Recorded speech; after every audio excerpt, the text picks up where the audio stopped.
Hi besties, welcome back to the channel. This is the continuation of the last video I posted last week. So this is the sewing tutorial of it. Now this is the one I made. The one in the middle is the one I made, and the one on the side is the inspiration. So if you want to know how I achieved this, do not skip any part of this video, and do not forget to like, share and subscribe to the channel and on your post notification button. Now for this tutorial I use 1.5 yard of crepe fabric. So I use 1.5 yard of crepe fabric and 1 yard of lining, cotton lining. So this is me opening up my fabric. Now for the front piece, we are not cutting it on fold because of the asymmetric hem we have there. So we are cutting it one piece for the front piece. So all I'm doing here is just arranging my clothes and my pattern. So now I'll be using pins to hold it down. So pin yours down.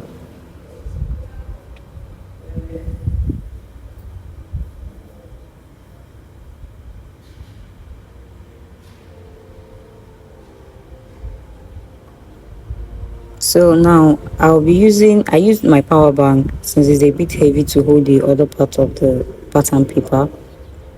So that is all.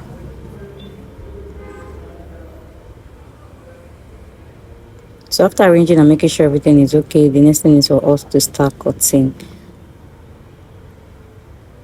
So just trace out what we have on the pattern paper.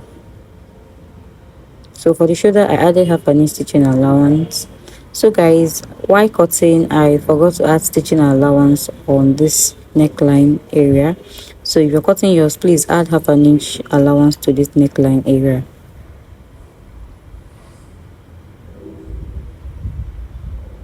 Now on the shoulder here, I'll be adding half an inch for my shoulder joining.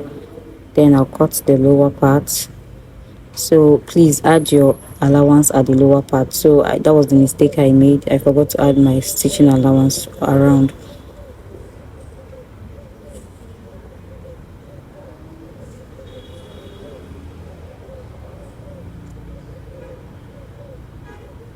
So after cutting out, this is what we have for the front piece. I'll keep it aside. Let's cut out our back piece.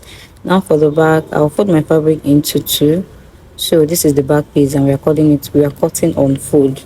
Remember, for the front we just cut out one piece for the front, but the back we're cutting out two pieces for the back. So I'll equally pin it down so that the pattern paper doesn't move while we cut.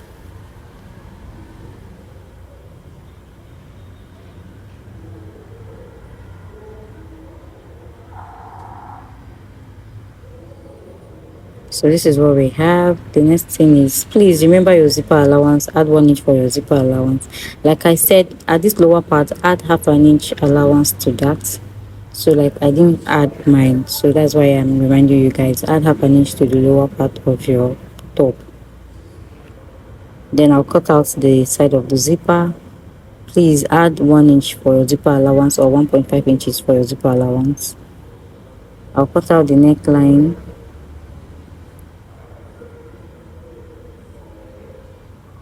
And at the shoulder line, I'll be adding half an inch for my shoulder joining, then cut out my armhole. So that will be all for the back pieces. So here I've cut out the front. I used the front main piece to trace out the lining. So I'll just take out the pins.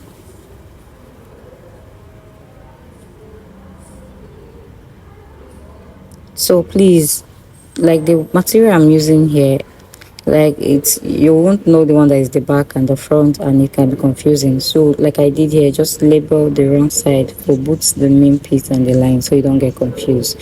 So I'll keep the lining aside. Now I'll get my back piece. So this is for the front piece. This is what the front piece looks like. I'll get the back pieces. I have 2 pieces for the main piece, 2 pieces for the lining.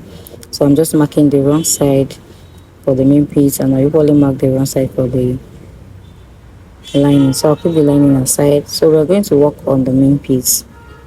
So we're going to be doing an inseam finishing for this top so that it will be very neat. But guys, please, before you do inseam finishing, make sure that the measurement of your client is correct, because once you're done sewing, losing it is a hard job. So the first thing I'm going to do, I'll take my body measurement. I'll measure my round bust divided by 2. So I'm just dividing my bust here. After that, I'll place the tape on the shoulder. I'll get my waistline. On that waistline, I'll divide my round waist by 2, which is 38. 28 divided by 2 will give you 14. So that's what I'm marking here. So I'll connect them together.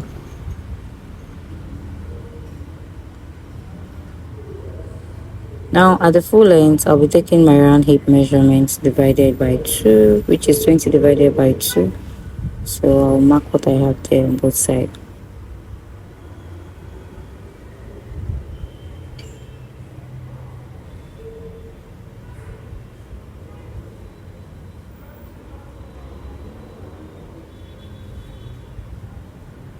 So this is what we have. Now I'm going to get the two back pieces and I'll be placing them this way, right side facing each other. Take it to the machine. I'll be closing the shoulders with 1/2 inch. After that, then I'll follow the measurement I have to close the side seam. So whatever I'm doing for the main piece, I'll do the same thing for the line. Like I said, we're going to do an inseam finish. So I will do all of that and bring it back to show you what I have. Now after stitching the front piece, this is what we have. Now get my lining. So like I said, if you're going to do an inseam finish, just know that losing it is difficult. So if you're doing it for a client, make sure that the measurement will be correct and the shoulder will probably be correct, because if there's any mistake, it means that you're going to lose the whole thing and start all over again. So now I'll be pinning it all around.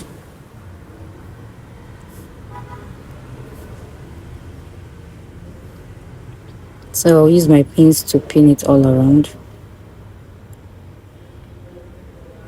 So pinning it will make stitching a bit easier for you, but if you can eyeball it, you're free to do so.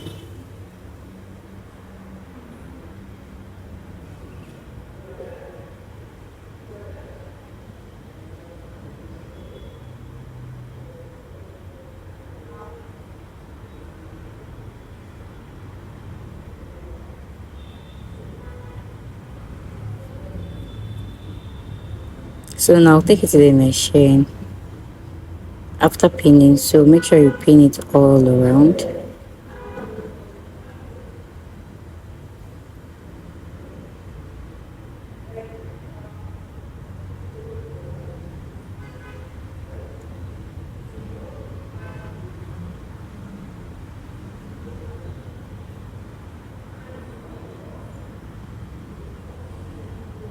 So this is what I have. So I'll take it to the machine. I'll close the neckline area. Then after closing the neckline area, I'll close the neckline area, close the sides. Then I'll now come to the lower part. I'll be stitching it down with 1/2 inch. So I'll do all of that and I'll bring it back to show you. So after closing it, this is what we have. So the next thing we're going to do now is we're going to notch it. All the points that we stitch will notch, but before that I will reduce the seam allowance I have on the side so that it will not be too bulky. That's why I said make sure it's going to fit your client, so you don't do two work, like you don't do double work. Now the next thing is to notch it all around. This way it will help your material to relax while you're ironing. So I'm notching all the places I've sewn.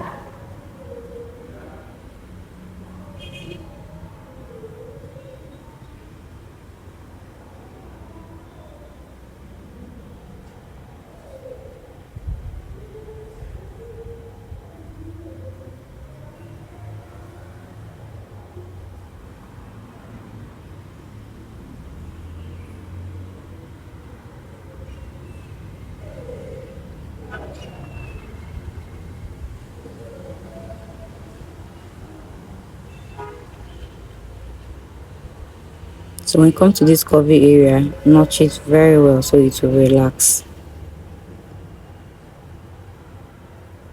So after that, we're going to be turning it out from the armhole. So we're turning it out from the armhole.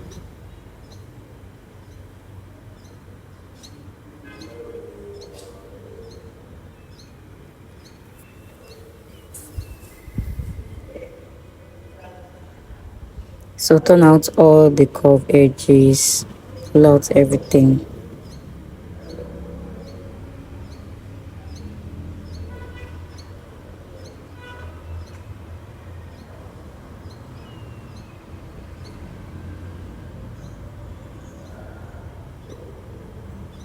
So all that edges, just pull it out.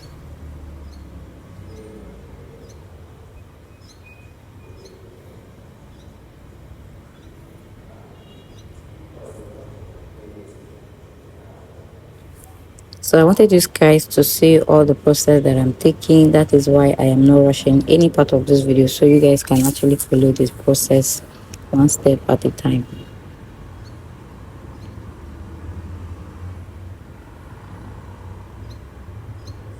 Now after turning it, do you see how neat this is looking? So do you guys see what we have? The next thing is for us to now iron it properly. So I'm using the boss ham I made at home. So I'll be ironing it with my same iron. I'll be ironing every corner of this top so that it will relax properly. So for tailoring, steam iron is the best thing you can do for yourself, because one, it doesn't burn your clothes, and the water helps your clothes to iron properly. So if you're looking to get an iron for your clothing, steam iron is the best for you. So are you guys seeing how I am taking my time to do this? So I'm ironing every part so that it will relax.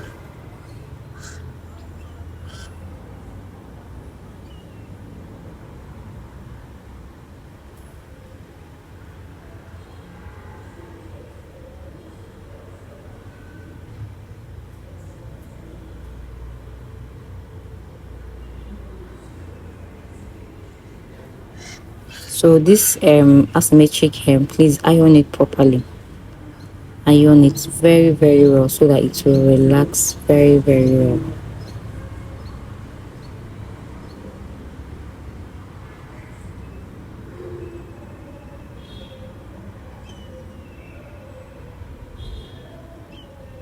So after ironing, guys, you see how neat the inside of this top looks. This looks beautiful.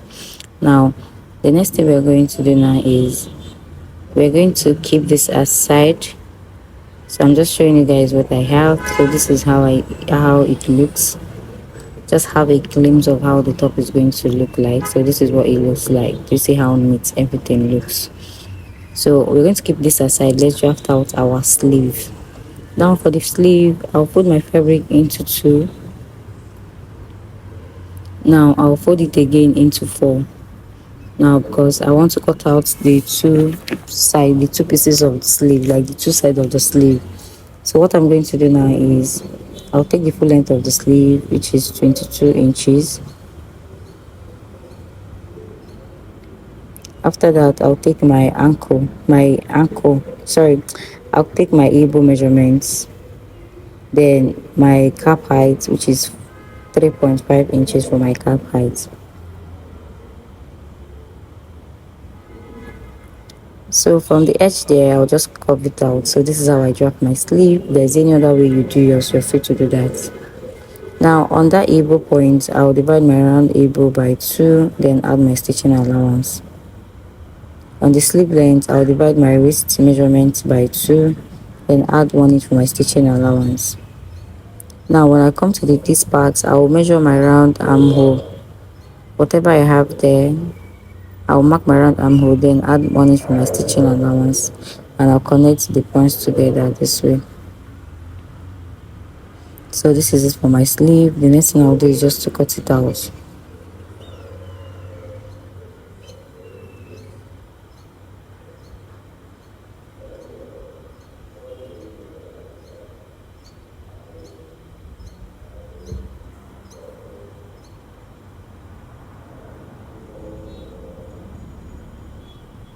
So this is what we have. I'll be demonstrating with this sleeve. Now I'm going to get my gathers. So this is the fabric I'm adding to the lower parts, and the wideness is 20 inches and the width is 5 inches. So now I'll first of all create a channel. This is where I'll be passing my elastic. Then after that, I'll gather the rest to the length of the sleeve. So after adding my elastic, then I'll close it and bring it back to show you. So this is what I have already. So this is what I mean, and this is the one I've done. I added my elastic to the lower part and I gathered the rest to the sleeve and closed it with 1 inch that we added for stitching allowance. Now to join it to the top, open the seam I have on the sleeve and my side seam on the top. Now I'll take it to the machine. I'll use half an inch to stitch it. After that, I'll add my zipper and bring it back to show you what I'll have. So guys, after stitching it down, this is what the sleeves look like, and this is how neat the inside looks like. So guys, if you're watched up to this channel and you've not subscribed to the channel and you've not liked my video, please like the video and subscribe to the channel. Now this is the zipper allowance, and this is how neat everything looks. So thank you guys so much for watching up to this point. I'll see you on my next video. Bye.